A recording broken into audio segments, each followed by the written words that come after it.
Closing arguments are set to get underway in the E. Jean Carroll civil defamation damages trial. It follows a tense day in court yesterday when former President Trump clashed with the judge before taking the stand. Trump was limited on what he could say on the witness stand because of the verdict in the previous trial where he was found liable for sexual abuse and defamation. Despite all this, he still called Carroll's accusation false during his testimony, and the judge quickly ordered that claim stricken from the record. Carroll is seeking at least $10 million in damages. The case will soon be in the hands of the jury, which will now decide how much money Trump is going to have to pay. MSNBC anchor Yasmin Vossoughian and NBC News legal analyst Cevallos join us now for more on this case. So, Yasmin, after all that, Trump was on the witness stand about, 3 minutes? So walk us through what we heard and what the jury can actually consider. Yeah, all the anticipation, right, Joan, Savannah, and it was all just but 3 minutes. 2:16, he took the stand. 2:19, he was off the stand. That even included cross-examination from Roberta Kaplan, E. Jean Carroll's attorney.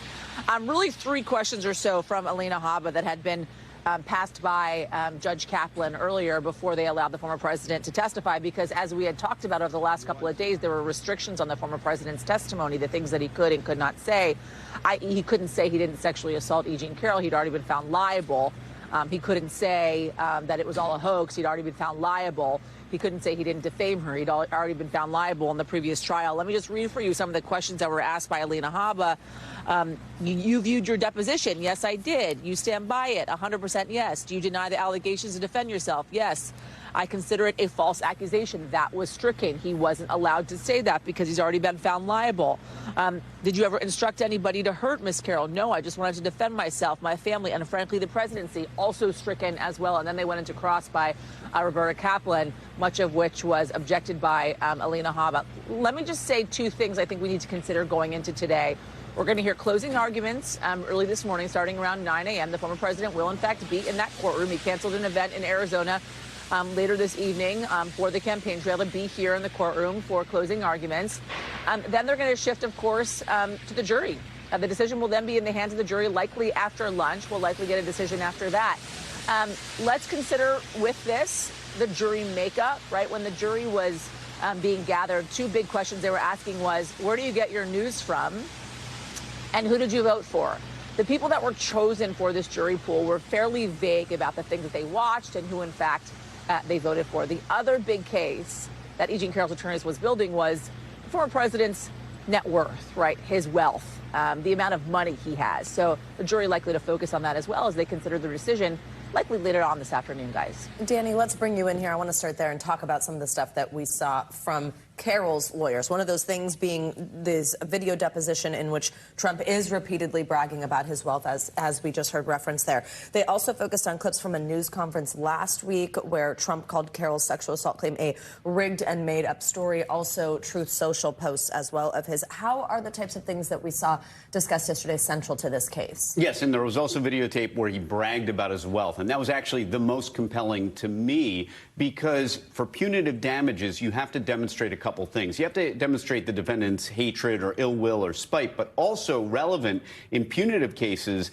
is discovery on the wealth of the defendant. That may sound strange, but if punitive damages are designed to punish, a dollar amount to each of the 3 of us would be a different kind of punishment than it would be to a billionaire like Trump. And I thought this was really clever by plaintiff's counsel to take this deposition testimony, introduce it. It's under oath, it's sworn, and it's Donald Trump saying, I'm worth billions and billions of dollars. So you have this admission to the jury, and now you can argue to them in closing, look, what is a dollar amount that would make someone feel the pain to punish a defendant for what he did? Well, you saw how much money he has.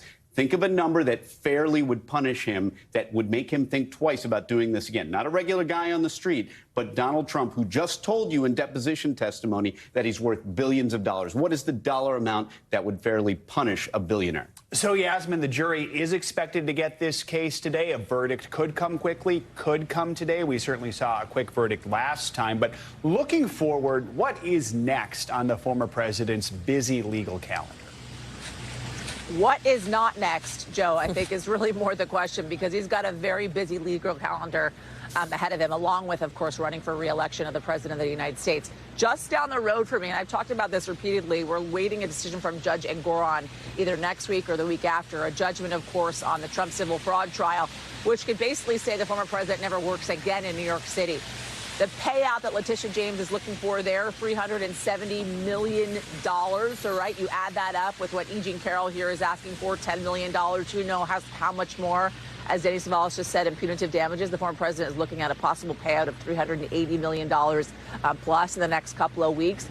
We got a motion that the former president and his attorneys joined down in Georgia to remove the Fulton County DA from that case. That's going to be heard by the judge down there in mid-February. And then, of course, we're awaiting the D.C. Circuit Court of Appeals decision in Washington when it comes to the Trump immunity case. So he's got a lot on his calendar in the next couple of weeks that we're going to be watching for. Thanks for watching. Stay updated about breaking news and top stories on the NBC News app or follow us on social media.